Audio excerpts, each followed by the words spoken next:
the recent heavy rains and, of course, the flooding that affected KwaZulu-Natal have highlighted the need for investment in quality infrastructure. Professor William Gumede thinks a lack of infrastructure maintenance and the deployment of cadres without technical skills who have failed to maintain public assets has now snowballed into the failure of the entire public infrastructure of South Africa. Well, writing in a column in the Sunday Times, Prof. Gumede says this has been exacerbated further by corruption, in which dodgy black empowerment companies are gifted tenders to build flimsy infrastructure. He joins me now for more on his opinions that, of course, were published in the Sunday Times. Prof. Gumede, thank you very much for your time. And if I may, happy Workers' Day on this public holiday. Of course, the day itself was yesterday, but today we're benefiting from that public holiday. I mean, it's not a pretty picture wherever you look when it comes to the infrastructure, the public infrastructure in particular, from roads to dams, to water infrastructure, to hospitals. I mean, it's just like, where can it get better? Things are really bad, and you say they're going to get worse. No, thank you for having me, and also happy Workers' Day to South Africans across the country. And my heart really goes out to the victims of the floods. I mean, it's hard. It really is heartbreaking. I think we now at a point, clearly after many years of neglect of public infrastructure maintenance, and also, of allowing dodgy, politically connected construction companies to build public infrastructure, often flimsy public infrastructure, and also the capture of infrastructure policies. And then, fourthly, the rail, the dam network, the water sanitation network across the country has been denuded also of skills. So we haven't had a quality or competent people to oversee, competently oversee public assets and public infrastructure.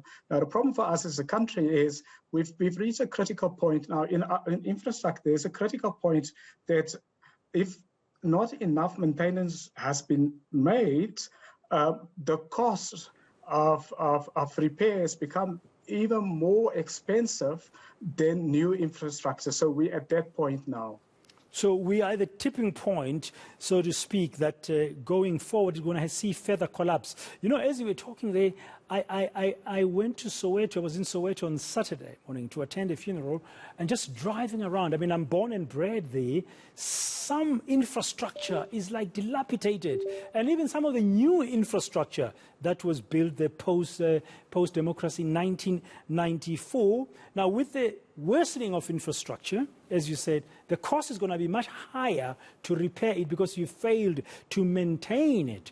So where's the solution? What can be done? I mean, because President Ramaphosa keeps on holding these investment summits for infrastructure investments. The problem, if you're an investor and you see the lack of maintenance of current infrastructure, become very difficult to invite people to come. I mean, you can invite people to come, but they'd be very reluctant to put money into new infrastructure if we can't look after the old infrastructure. And that's a dilemma for President Ramaphosa. I mean, this is a real dilemma. I think what we need to do, of course, is going to be very important to hold those accountable who build these flimsy structures. And then secondly, also, to really genuinely tackle corruption of construction. And then, of course, also, get more competent people in who look after public assets. And then, of course, I mean, we're not in a crisis. What do we do? Because we have to do things immediately. I think what we need to do is look at an all-of-society approach in looking after public infrastructure. So not just the governments should be looking, but communities, civil society, and of course the media should be reporting on a daily basis on public infrastructure and the state of public infrastructure. I mean, I wanted to bring you back maybe just in terms of how we respond to floods and disasters, because we're going to get more floods and more disasters, of course.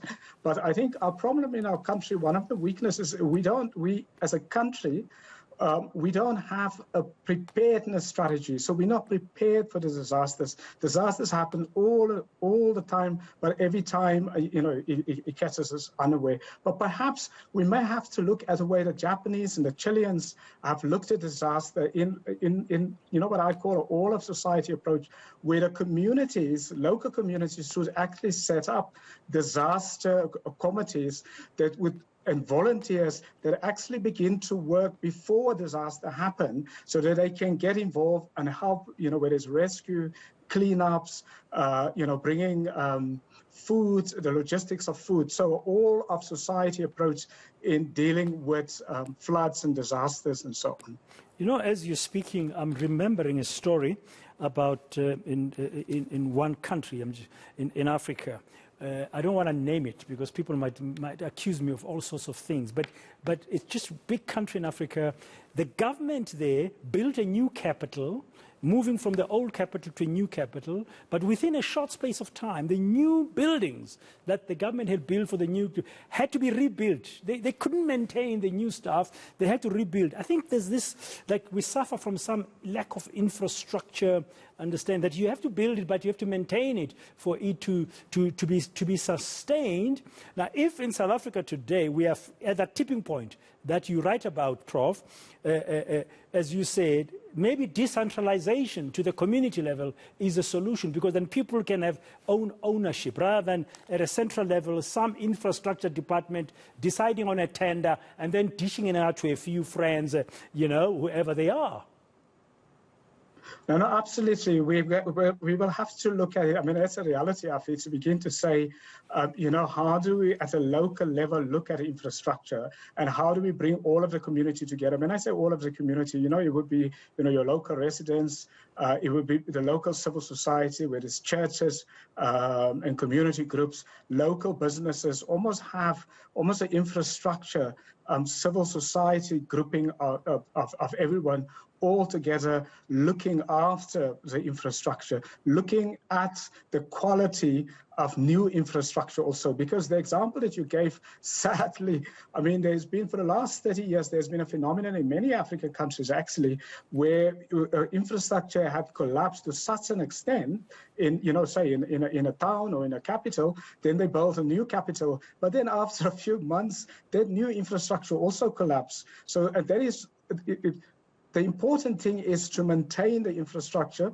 and when new infrastructure are built, to build quality infrastructure. And maybe the last one, and which I didn't mention in my column, but I mean, just hearing from the community spokespeople that were interviewed just before I was speaking here now, is that town planning is also across the country has really fell apart. It seems that town planning has also been captured, lack of competent skills across the country, because communities are now building their homes close to the banks of rivers across the country, not only in KwaZulu-Natal. I mean, we've seen it here, the Yexke River up here in Gauteng, in Alexandra, in Gauteng, and so on. And that tells us that even town planning, and rural planning across the country have collapsed also. Not enough competent skills, not enough planning with the community, the town and the community and civil society planning together.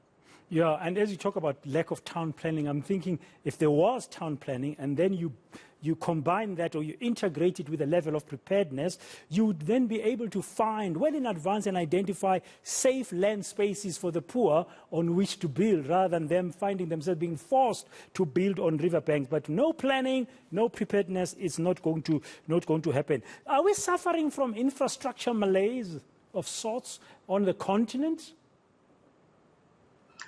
Sadly, that's the case. I mean, infrastructure is so important in the country's development. I mean, I cannot overemphasize it.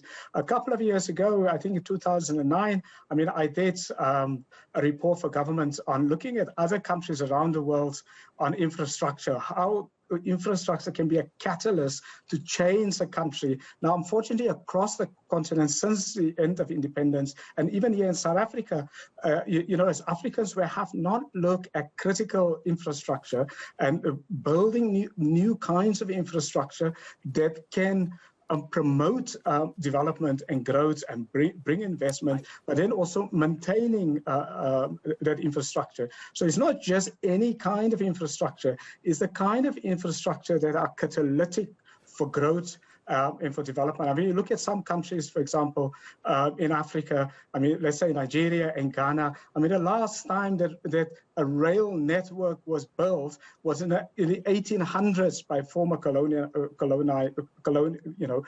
powers. I mean, that tells you the lack of focus on prioritization of infrastructure on the continent. You know, as you're speaking, I'm thinking of KwaZulu-Natal floods, and I'm looking at the devastation that we've seen on our screens, all of us. We've seen it on our devices, people sharing all sorts of videos. eNCA has been on the ground, in the air, looking at everything. I'm just wondering, are we going to fix this? Are we going to fix it correctly? And I worry because from what you are saying, we have this history of doing these infrastructure projects with these big tenders and benefiting a few. I'm hearing politicians already talking about the need to build climate change compliant infrastructure. So like somebody's now waiting for the new fashionable thing out of KwaZulu-Natal. I mean, Prof, doing the research you've done, and writing what you're writing and talking to communities, do you think we'll get it right? I mean, the lessons are there. KwaZulu-Natal is speaking a big lesson for us. You know, we have no choice. We have to get it right because we're going to be here again, over and over again, destruction, loss of lives, loss of assets, so I think it's going to be very important as we go forward that, of course, that we tackle corruption in the infrastructure rebuild, because there are a lot of opportunists who sees the rebuild actually as an opportunity for enrichment. So really, we have to deal with that. We have to bring in local communities. And we have to bring in competent skills. We have to bring in the private sector, civil society, and of course also local communities, almost to co-build the new infrastructure that makes economic sense and climate change sense also. So it has to be not just the government on its own and the tenderpreneurs, but we have to bring in all of society to rebuild the country. And I think it'll be very important that we have to begin to think actually maybe that every community across the country, not only in KwaZulu-Natal, create in every village and every town, create almost community networks to deal with disasters beforehand. So, so that the community can get involved. I mean, I was hearing reports now, from some of the very small towns in KwaZulu-Natal where people say they're waiting for the police, they're waiting for, for search and rescue to come. But if there was a standby community-based rescue operation, disaster committee, that could have done all of these things themselves and not waiting for the state to do it. Yeah, I think the mindset has to change, that we don't wait for central government. Certain things can be done locally. There has to be a decentralization of some of the needs of the communities. Prof, thank you very much for your time on this public holiday and sharing a little bit more about your opinions as published in your column yesterday in the Sunday Times. That's Prof. William Gumede. Now let's